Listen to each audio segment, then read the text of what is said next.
What if? What if? The Undertaker left. WWE. What if in 1997? There's not a wrestler I can't beat to get my belt back because I beat. I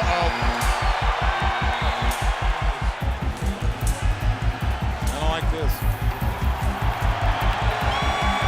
In all my years, I never believed I would ever see this. Unmistakable. There's only one, and that's him. And look at the face of him. His bottom lip is quivering.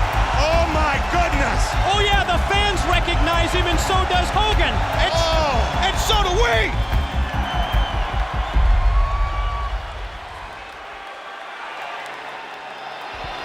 I thought you were dead. This is WWE Reimagined. Once the gong hits, it doesn't matter where we are in the world. It doesn't matter who's in the ring. The gong hits, everyone goes crazy. Undertaker may be the first person and the only person in professional wrestling history that gets an enormous pop by just taking off his hat. It is believable because it is real.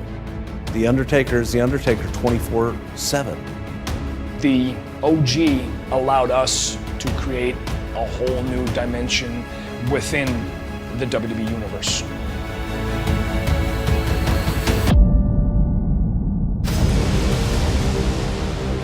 I started watching right in the hotbed of that Attitude Era. The Undertaker, I think of like a peacock with plumage, like the huge entrance robes and the fire and the bell tolls and the music.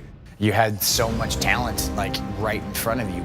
It was just really, really cool to be growing up a teenager at that time. I loved the Monday Night Wars. I had a TV with picture-in-picture so I could watch Raw and Nitro at the same time because you never knew what was going to happen. You never knew who was going to jump ship. You knew that there was a shift. You know, one day my dad was a WWE superstar, the next week he's on Nitro. I didn't like WCW. Anybody who left for WCW was a piece of. So if The Undertaker had left for WCW when I was watching WWE, he would have been dead to me, which is ironic considering he was dead his entire career. But he would have been even more dead. Even though he never would have done it, it's always been a pretty compelling what if. What if The Undertaker had gone to WCW?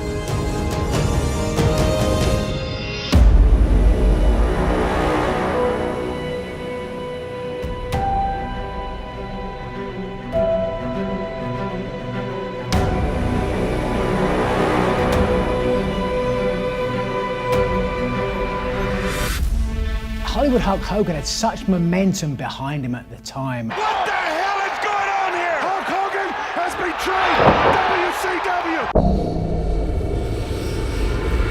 WCW. He was really the hot button topic in sports entertainment. The new world order of wrestling, brother. The NWO was the coolest brand in wrestling. They controlled the show on screen and off screen.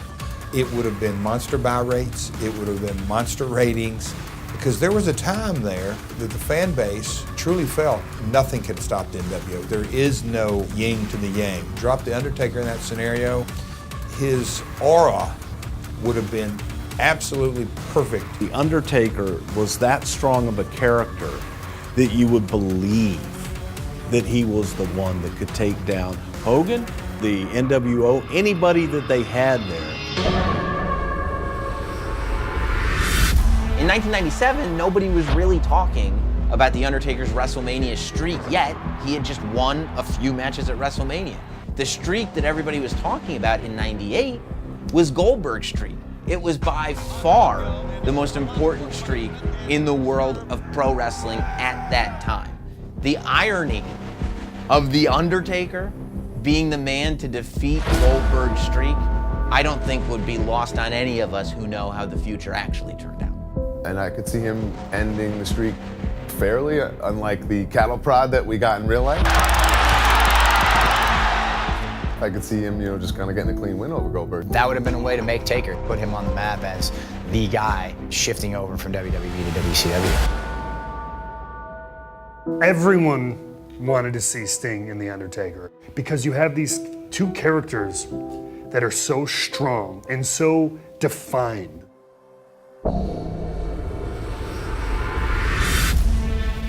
Nobody thought Sting would ever go to WWE. Nobody thought The Undertaker would ever go to WCW. That's the mega match that never happened to truly determine where WWE and WCW lie in terms of brand supremacy in the Attitude Era.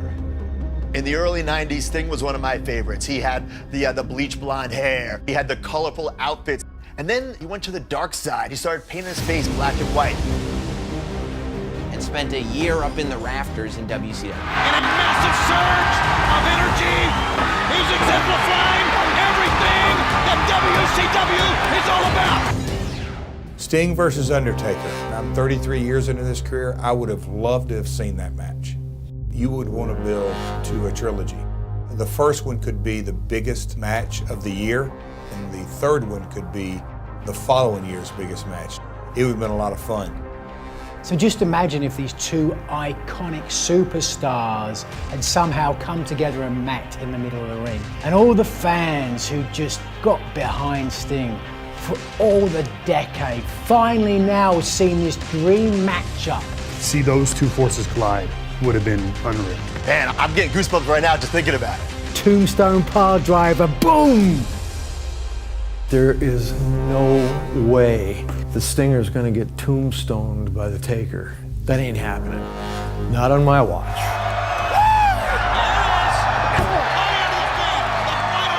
What would have happened is a few Stinger splashes. In the corner, Stinger splash! A death drop. And probably the death lock. Scorpion Deathlock, get him in it now! Oh yes, yes, please, please! Who was king of that throughout the Monday Night Wars? Who was king of that with WCW? Moi, Stinger here. I'm the guy. Tombstone this time! To have Taker at that time,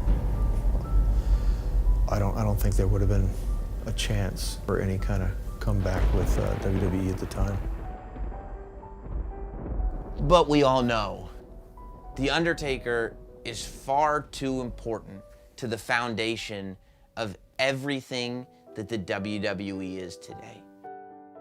The Undertaker embodies everything that we aspire to be as WWE superstars. He's not just the dead man, he's the man. Who's the GOAT? It's easy. Taker was the GOAT. Look at his record. He did it for 30 years and never was out of the main event. And The Undertaker has remained and only been in our brand. This is his home. For the audience, it is an endearing character that win, lose, or draw, they will always love. Even when he wanted you to hate him, you still loved him deep down.